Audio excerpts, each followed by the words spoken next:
Bonjour, donc dernière petite vidéo de cette série de vidéos sur le cours des cycles de croissance et on va revenir un petit peu sur plus précisément le mécanisme cumulatif à l'intérieur d'un cycle. Alors qu'est-ce que c'est qu'un mécanisme cumulatif? C'est quand plusieurs phénomènes vont s'additionner pour s'amplifier. C'est le principe du bidule cumulatif. Alors, la croissance peut être cumulative, donc dans ce cas-là c'est positif, puisqu'on a encore plus de croissance, tout va bien, mais la récession ou la dépression peuvent être également cumulatives. Et là c'est le drame, le désastre, puisque rien ne va. Alors, comment est-ce qu'on fait pour avoir un processus cumulatif? Alors ça fonctionne en cas de croissance ou en cas de dépression exactement de la même façon. On va prendre l'exemple de la croissance, puisque dans votre programme c'est positif, ils prennent la croissance. Si vous avez une augmentation de la demande, dans ce cas-là, logiquement, vous allez avoir une augmentation de l'offre, puisque les entreprises vont chercher à améliorer, à faire en sorte que l'offre corresponde à la demande. Dans ce cas-là, vous allez également avoir une augmentation générale des prix, puisque une autre façon de réguler l'offre et la demande, on a vu, c'est aussi de faire monter les prix. Mais tout se passe très bien, puisque vous avez également une augmentation globale des salaires. Les entreprises font plus de bénéfices, produisent plus, vont donc distribuer plus de rémunération aux employés ou alors employer plus de personnes. Donc on a également une augmentation générale des salaires. Tout se passe bien, tout augmente, la demande augmente, l'offre augmente, les salaires augmentent, les prix augmentent. On a de l'inflation. Voilà. Donc ça, c'est un mécanisme cumulatif de la croissance.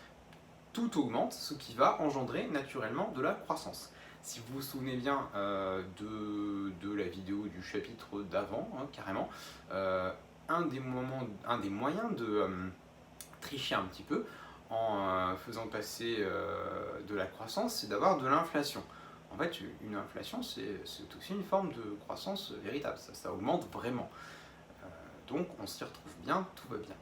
Et l'inflation, c'est quand ça fonctionne avec un mécanisme cumulatif.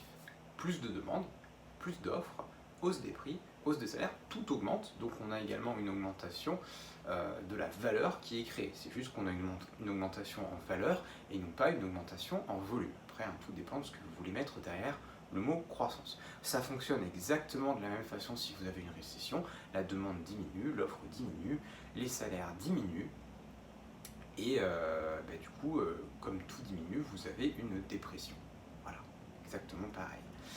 Alors, concernant notre affaire de cycle, d'instabilité de la croissance, dans notre monde contemporain, il y a diverses choses qui vont contribuer à l'instabilité de la croissance. C'est tout ce qui va être le fait qu'on est dans une économie qui est mondialisée. Donc ça ne va pas dépendre d'une seule banque centrale, de la volonté d'un seul gouvernement. On va avoir des fluctuations qui vont être très importantes, on va avoir des échanges entre différents États et on va avoir des marchés financiers qui vont être extrêmement sensibles aux effets d'annonce, puisqu'ils vont anticiper que tel ou tel gouvernement va augmenter telle ou telle taxe et donc il faut rapatrier les capitaux d'un endroit vers un autre. Donc plus on va avoir d'incertitudes, plus on va avoir une croissance qui va être en dents de scie, avec des moments d'expansion et des moments de dépression. C'est parti par exemple un truc très contemporain. Vous voyez Donald Trump qui annonce qu'il va augmenter les taxes sur les importations de voitures européennes ou augmenter les taxes sur l'acier chinois. Vous êtes un investisseur, vous êtes face à une incertitude. Je pense dire que Donald Trump est un personnage incertain. Du coup, vous allez avoir tendance à limiter vos investissements, voire même à rapatrier vos avoirs financiers, vos capitaux. Du coup, ça va créer une instabilité. Vous allez avoir croissance, vous investissez, vous rapatriez vos capitaux, boum, ça dégringole. Donc, l'économie mondialisée est en soi source d'incertitude parce qu'on a plus de facteurs à prendre en compte, donc logiquement plus d'incertitude en raison des échanges qui vont se produire à différents endroits dans le monde. Par exemple, une petite astuce très simple, si vous êtes président de la Banque Centrale Européenne, vous trouvez qu'il y a trop de crédit, vous voulez limiter le taux de crédit, normalement ce que vous faites, vous augmentez votre taux directeur. Et mécaniquement, les crédits vont baisser.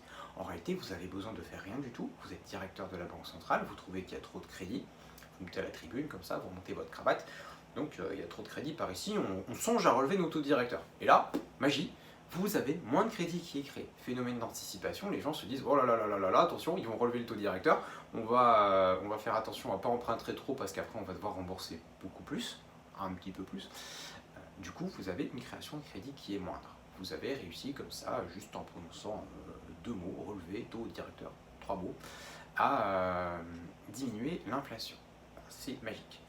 Après, ça ne marche que si vous êtes chef d'État ou directeur de la Banque Centrale Européenne. Si vous déclamez dans la rue comme ça, je vais monter le taux directeur, il ne se passera rien du tout, personne ne vous écoutera.